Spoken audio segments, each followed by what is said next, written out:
disculpen que ya tenemos que desmontar ¿cómo es? Pero sí pueden seguir como en la actividad, solo disculpen realmente que nos toca entregar. Ya, gracias.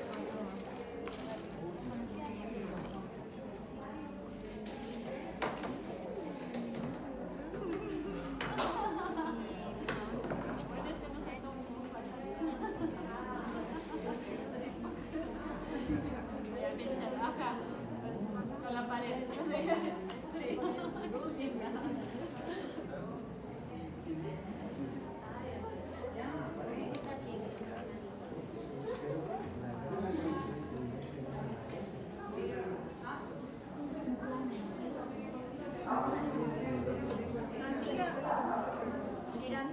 Sí, ¿para cuándo son los círculos? Para hoy.